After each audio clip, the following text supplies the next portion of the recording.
안녕하세요. 이번 영상에서는 나르시시즘 혹은 나르시시스트라고 하는 이 가짜 자존감에 대해서 한번 다뤄볼 거예요. 우리 주변에서 엄청 자존감이 높은 척 하는 사람들을 만난 적이 있을 거예요. 근데 그 사람들을 다룰 때 정말 힘든 게 뭐냐면, 말로는 자존감이 높다라고 얘기하지만 사실은 굉장히 주변 사람을 피곤하게 만드는 사람이 있어요. 자존감이 높은 사람은 주변 사람들을 힘들게 하거나 피곤하게 안 하거든요.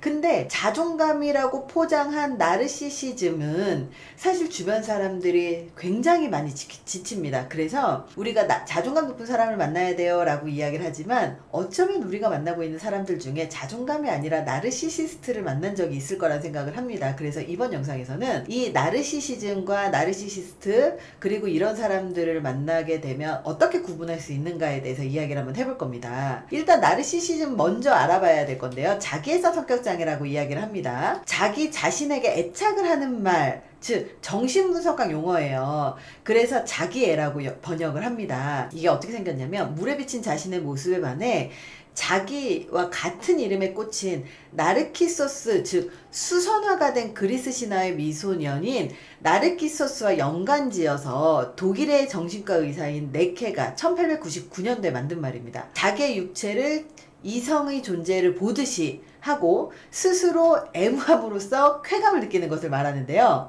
가령 어떤 여자가 매일 거울 앞에 서서 오랫동안 자기 얼굴을 보면서 막 예쁘다고, 이 거울 보는 것이 일상인 사람이 있어요. 그러면 이런 사람들이 나르시시스트의 가능성이 굉장히 높아요. 즉 자기 자신이 자기의 모든 관심이 되는 거예요. 즉 남한테는 관심이 없어요.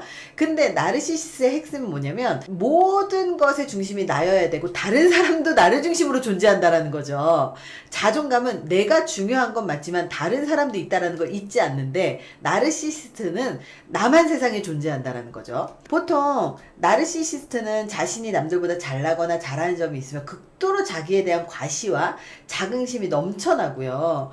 남보다 열등하거나 뒤처진 점이 있으면 지나치게 풀이 죽어서 자기 비하를 한다는 점이에요. 바로 이 자기 비하가 핵심이에요. 그래서 자존감이 높은 사람은 그 팀 협동이나 팀워크에 문제가 없이 잘 참여를 하고요. 오히려 팀에 도움이 되는 방식으로 주도를 하는데요. 나르시시스트는 이런 협동이나 팀워크를 못한다라는 거예요. 적응을 하지 못해요. 그래서 다른 사람의 입장이나 처지를 고려하지 않아요. 그 얘기는 뭐냐면 공감 능력이 없다는 얘기입니다. 자신을 중심으로 세상을 관찰하고 타인을 재단하기 때문에 굉장히 꼰대일 경우들이 많습니다. 자기애사 성격장애의 원인이 5가지가 있는데요. 그 중에 첫 번째가 학대입니다. 학대를 받은 아이들은 굉장히 조용하고 내향적일 것 같지만 사실은요, 오히려 방어 기제를 발동을 하기 때문에 다른 사람에게 절대 희생되지 않을 거야 라고 생각을 하면서 자상을 부풀리는 거예요. 그래서 과장되게 자기를 과보호하면서 이상화시킨다는 거죠. 두 번째가 방임이에요. 방임의 경우는 학대하고 똑같습니다. 어린 시절에 굉장히, 방임도 학대인 건 아시죠? 그래서 나를 보호하기 위해서 이 벽을 세우는데 그게 나르시시즘이라는 거예요. 방임의 주된 결과는 공감을 경험하는 게 굉장히 어렵습니다. 그래서 다른 사람의 거절을 두려워하고요. 굉장한 수치심을 갖게 됩니다. 다른 사람의 거절을 견디지 못하고 화내거나 숨거나 이러는 게 이 나르시시스트의 특징이에요. 그래서 자존감이 높은 사람은 다른 사람이 거절할 때 그럴 수 있어 라고 하지만, 나르시시스트는 그걸 보고 화를 내거나 수치심을 갖는다는 거예요. 세 번째가 자기의 성격장애의 원인이 되는 부모의 모순이 있어요. 부모가 굉장히 모순된 행동을 하는 사람도 있거든요. 사랑해라고 말을 하면서 안아주지 않고 밀치는 사람, 갖고 싶은 거 골라봐 그러면서 가져오면 절대 안 돼 이거는 이러면서 변덕스러운 부모가 있어요. 그러면 부모가 자녀한테 굉장히 불안감을 주죠. 그리고 또 이런 부모들은요, 종종 과장돼서 칭찬을 하거나 과하게 비난을 합니다. 이런 사람들의 자녀들은요, 나르시시즘이 되는데 정말 굉장히 제멋대로 자기중심적으로 행동을 하고 일관성이 없다는 거예요. 네 번째가 방임을 하면서 선물로 막 보상을 해주는 분들이 계세요. 너무 바쁘거나 돈은 많이 벌지만 아이를 케어를 못하는 부모들이 있죠. 바쁜 부모가 아이한테 돈과 선물을 충분히 주면서 칭찬을 막 남발을 해요. 이러면 아이들은 어떤 생각을 하냐면, 자기의 실체를 자기 스스로 알지 못하고 너무 과장되게 인지를 하면서 대단한 사람이라고 느끼는 거죠. 진짜 사랑을 받지 못하고 가짜 사랑을 받는 사람들이에요. 그리고 5번째가 과잉보호를 받는 사람들이에요. 과잉보호도 학대의 한 형태인 건 아마 아실 거예요. 과잉보호는 아이의 무의식에 불안감을 심어줍니다. 그래서 과보호와는 특별한 이유가 있다고 생각을 하기 때문에 자기 자신의 실체, 객관적인 자기 자신을 잘 모르는 상태로 부풀리게 생각을 한다라는 거예요. 그래서 이렇게 5가지의 이유, 즉 온전하게 부모의 사랑을 제대로 받지 못한 사람들이 나르시시즘을 갖고 있는 자기애사 성격장애로 발전을 한다는 거예요. 그렇다면 자기애와 자존감의 차이가 뭐가 있냐? 자기애가 높은 사람은요, 과시욕이 굉장히 강합니다. 그래서 좋은 데를 가면 사진을 찍어서 SNS에 자랑하고요. 그리고 좋은 가방을 사면 SNS에다 자랑을 하는데요. 좋아요가 적으면은 그거를 못 견디는 거예요. 근데 자존감이 높은 사람 같은 경우는 그런 거에 신경을 안 쓴다라는 거죠. 그래서 사진을 찍어서 올렸을 때 좋아요에 집착하는 사람들은 굉장히 자존감이 낮은 동시에 나르시시스트인 거고요. 자존감이 높은 사람은 SNS에다 올리는 것에 대한 상대방의 반응에 문제를 생각하지 않아요. 2번째, 다른 사람을 의식하는 것, 즉 다른 사람으로부터 인정받는 거나 혹은 의식하는 게 굉장히 강합니다. 나르시시스트는요.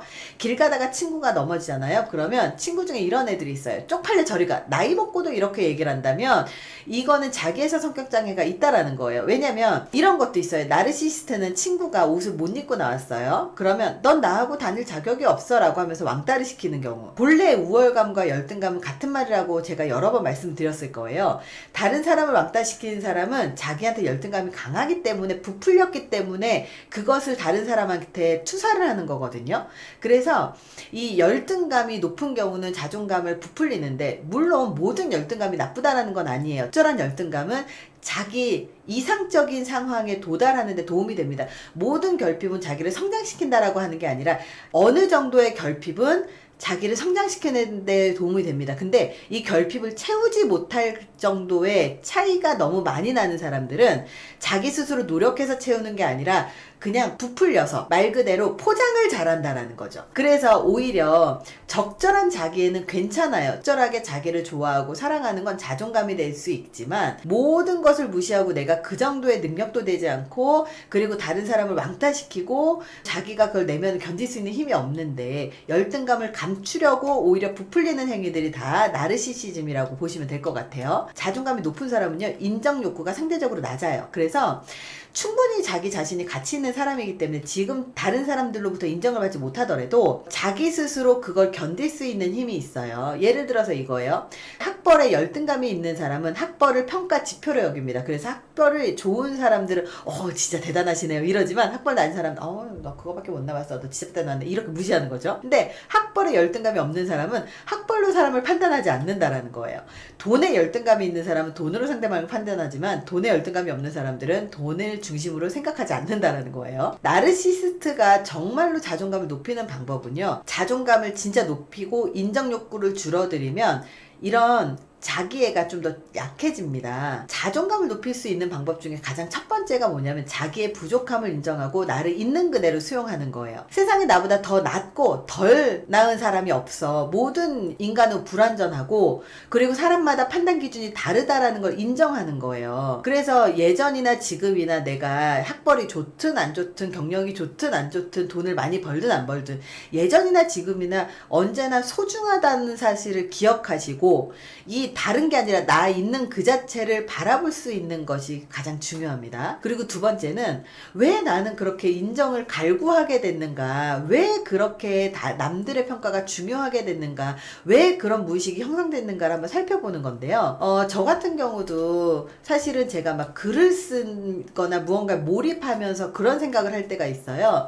그 첫 번째 책을 쓸 때 그 책을 쓰면서 어떤 생각을 했냐면, 내가 이 책을 썼는데 이 책이 과연 내가 열심히 최선을 다해서 썼지만 남들이 평가를 했을 때 별로라고 하면 어떡하지라고 하는 이런 열등감에 굉장히 시달렸는데요. 나중에는 그걸 초월을 하게 되더라고요. 결국 그 책을 다 완성을 하고 나서 그래, 내가 일단 최선을 다해서 내가 다 했는데 이거에 대한 평가는 대중이 하겠지. 그리고 나는 더 괜찮은 지식을 갖기 위해서 더 노력해야지. 나중에는 이 한 권을 쓰고 나니까 그런 생각으로 변해 있더라고요. 그래서 나를 오롯이 바라보고 내 열등감이 어디서부터 시작됐는지를 보고 내 바닥을 보는 작업을 괴롭지만 해보잖아요. 그러면 이런 나르시시스트, 근거 없는 자신감이 사실은 근거가 있는 자신감으로 바뀌실 거라고 생각을 합니다. 이번 영상이 도움이 되셨길 바랍니다. 감사합니다.